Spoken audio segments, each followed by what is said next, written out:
Welcome, loves, to another episode of my podcast. That's fine with me. Today we're going to be talking about sex. We're going to talk about shit in my next podcast, probably in a couple of my episodes. But I asked myself a question: why does sex sell? Or do you remember the song? Every night and day, it will be this way. Sex sells. I know I have a horrible voice, but this is not the point. The point is, I don't know why, but people do actually love stories, jokes, scenes in the films, in the movies, basically, about shit. And there's always going to be a sex scene in the movie. And there's always going to be a commercial that has a little bit more sex to it than it should be.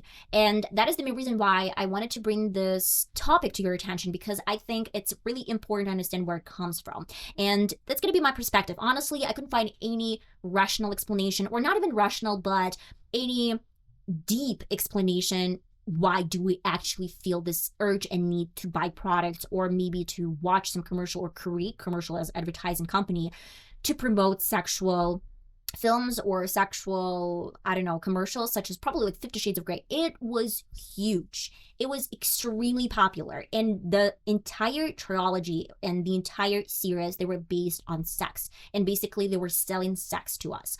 And if you're not interested in this podcast, if you're not interested in my long explanation or this deep dive, I'd say, I'm going to just real quick tell you guys the main reason why we're so attracted to this topic and we're so attracted to the narrative of sexual patterns. It is because we have this on a basic level as an instinct.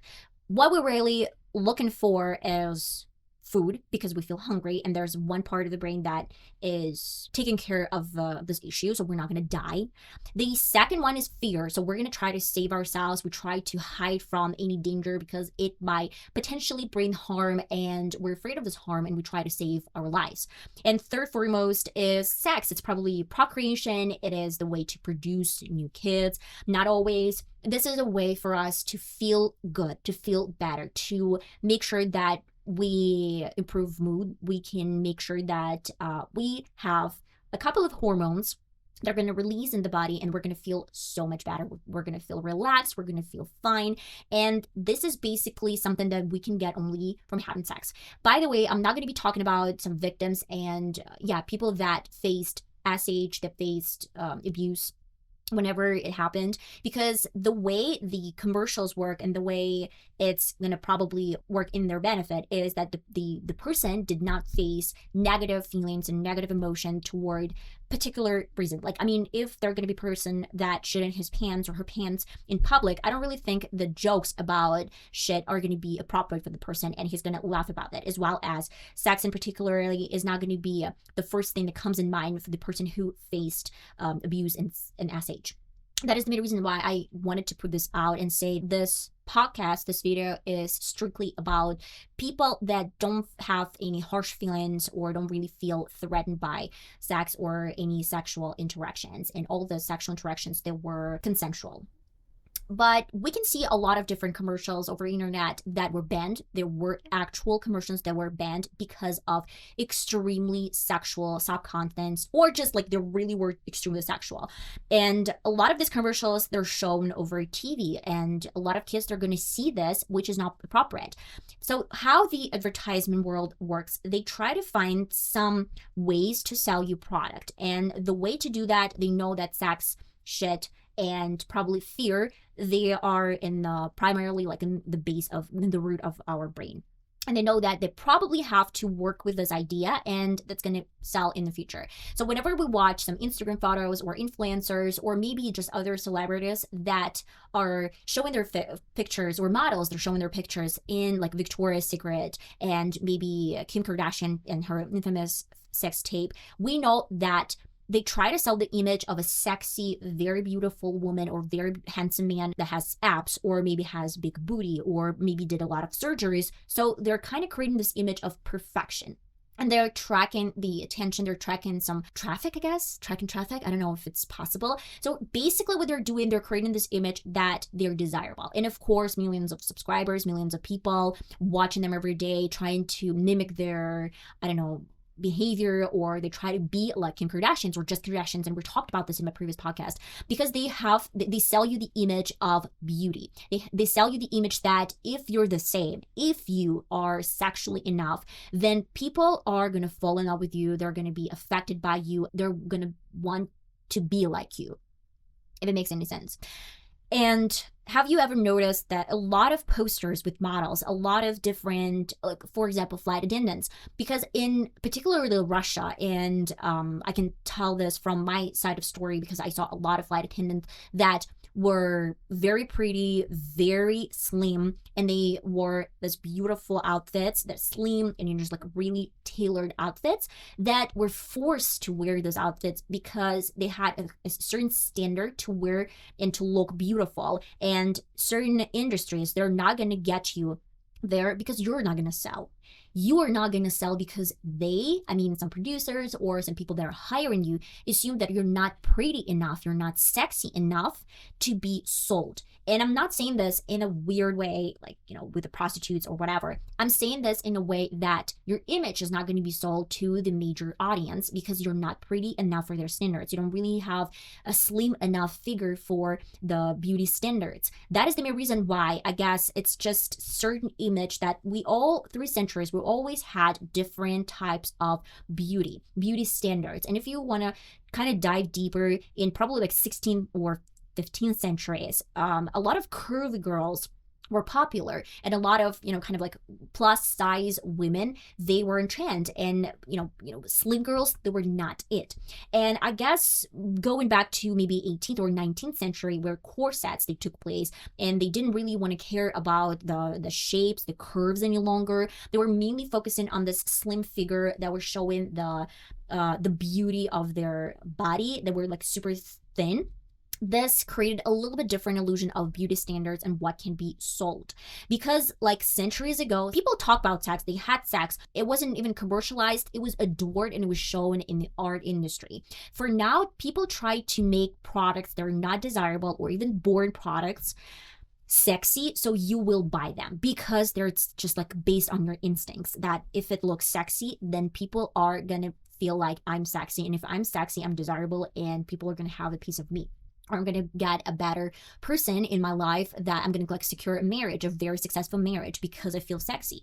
And do you remember a lot of commercials that were sexualized, such as maybe Old Spice? If you remember Old Spice? When a lot of guys, and they had a series of these commercials, they were basically, spritzed this Old Spice scent over their body, and a lot of girls, they rushed to this guy, and they wanted to have some sexual course or interaction with this guy. Another great example of Doritos commercial, which was super improper in my opinion. I don't know if it was aired or they had to take this down, but it was when a guy, he was sitting on the bench and he was eating Doritos, and there was a girl, she was running and passing by, and she saw this guy eating a Dorito, and she took off her headphones, turned around, and she licked his face because he had a Dorito. The next day, he came back with Doritos, and he was eating them on the same bench, and this girl, she was passing by again, she took off again her headphones, and she turned around, and he had all these Doritos over his pants.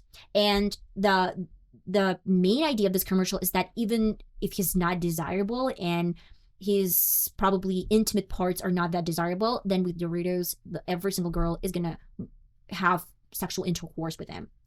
And then they ended up this commercial with a joke that even a guy, very kind of like strong and very manly guy, wanted to have a piece of him and a piece of, guess, his intimate parts, just because he had Doritos over his pants.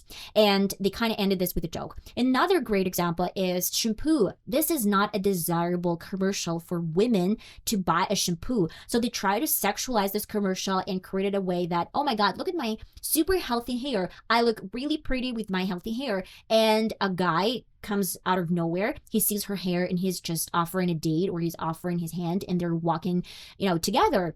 And they're creating this illusion that if you buy this product, then instantly your hair is going to look pretty and guys are going to follow you around. And razor, for example, women, they have hair, which is normal, okay? And these women, they're going to use this razor, take off their hair, or guys, they're going to use their razor and take off any hair from their face, like And immediately they're going to be the opposite sex that's going to want to have some interaction with this person because he have or she has slick legs or smooth face. This is a way that advertisement works. So sometimes it's funny and witty and cool. For example, the condom commercial that was created by Durex, from Mistaken Durex. Then a kid, he's running around the house, he's throwing things, he's just painting on stuff, and right at the end of this commercial, there's like, Durex, use condoms, because if you don't want to have the situation in your house, if you don't want to have kids that might be irritating, then go and buy condoms. That was funny in a way, but I guess maybe some people felt offended. Well, they have some problems in this area, or they love their kids and there's nothing about them, and it's just a way of nature for kids to grow up and sometimes irritate you. That can be kind of like criticized and seen from both sides, and I can definitely see this, but I'm just giving you some certain examples where different products, even not very sexy products and super boring products, were sexualized, because this is the way for people to drive on your instincts that you want to procreate and you want to look beautiful and sexy. That is the main reason why a lot of influencers and a lot of, such as probably like James Charles, he was always talking about certain sexual interactions with people, and he was kind of like complimenting guys, and he was joking about, in a sex way, because I don't know, because he probably thinks that it sells, and it was fun to watch. What I'm going to be talking to you guys is that sometimes these commercials, they can fail because, first and foremost, they might be too much. They're going to be too much sex in this commercial where it becomes gross. There's a slightest, I guess, thin line between gross commercial that's super hyper sexualized and some witty and kind of like fun commercials that might be okay. For example, like hair products or like razors, like, you're going to look pretty. Or my favorite commercial, Bounty, or some sweets where she's like almost naked and she's in, I don't know, in a bath or beautiful island, and she's like, eating Bounty, eating the sweet product, and she feels the best of herself. I actually tried to mimic this commercial. That was so funny. I was 10 years old, maybe slightly under 10 years old, and I was in my bath, and I literally went shopping, and I had some flowers. If I'm not mistaken, they were roses, and I don't remember, maybe my dad had brought it to me as my birthday gift. My dad always gifted me flowers, and he always gifted me roses no matter what was my age, and I really appreciate this thought that I felt special. Honestly, all the time I felt special, that my dad, he did not forget about me, and we had this national celebration, the Women's International Day, and he always brought a bouquet of flower to me, my mom, and my grandma. So I had probably some leftovers of this roses, and I saw this commercial. I went to, I don't know, some shop. I bought Bounty, put this in a freezer, and filled my bath with warm water and a lot of foam. And I remember I explicitly told my parents to leave me alone and give me at least an hour or so to soak in the bath.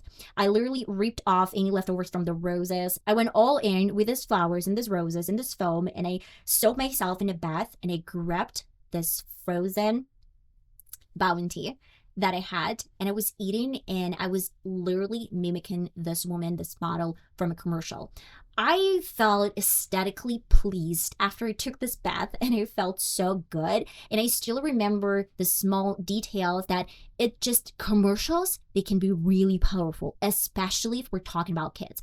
That is the main reason why I think when a lot of brands, they try to sexualize commercials in extreme and gross way, they have to understand that it's actually going masses and it's going public. That is the main reason why a lot of kids, they might see this commercial and feel like it's fine, it's okay if they see this over and over again, because that commercial is going to pop up here and there for so many times. For watching TV, the same commercial can be on again 5 or 6 times per period while you're watching some, I don't know, film, that it's definitely going to be in their headspace that it's okay to have sexual jokes, to have sexual interactions this way, and maybe manipulate. One of the worst, I guess, commercials that I saw where I was doing this research, when a girl, she got an F, and she came forward to her teacher, and she asked, why did I get an F? And he said, because you cut a bad, I don't know, like paper.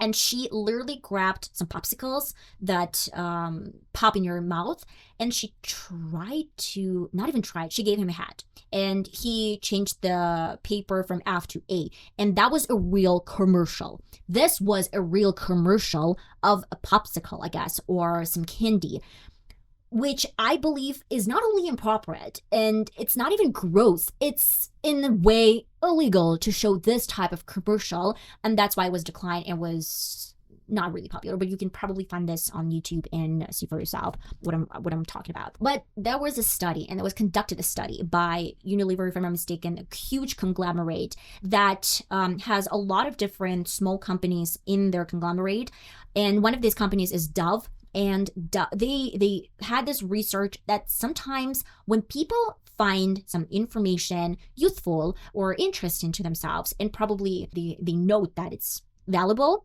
it doesn't always lead to sales.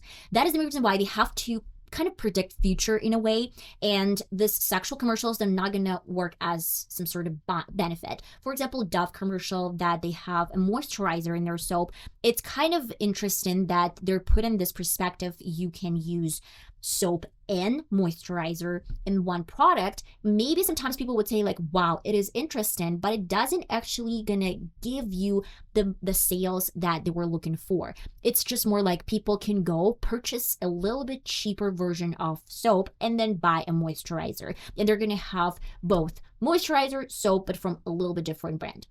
I remember that I was watching some of a guy who was talking about advertisement, and he said that the sexualization of commercials was gradual. For example, in 1950s or maybe late 40s, like early 50s, the Pepsi Cola, they released a commercial where the girl, she's sitting on a beach, and the guy, he's like looking at her, and she was half naked, which was revolutionary back in the day. We're talking about 20th century. Right now we can see how these commercials evolved, because Armani, for example, or Victoria's Secret, they can publicly show models full torso, almost naked, and sometimes even no bra wearing, and this is a little bit different type of selling you product because it's like over sexualized. And I understand the beauty of a naked body, but at the same time I don't really think that it has to be well spreaded, as we can see sometimes over internet. But what they're gonna apply in this commercial, that you need more, you want to get more, and you need more, and we're gonna give you more.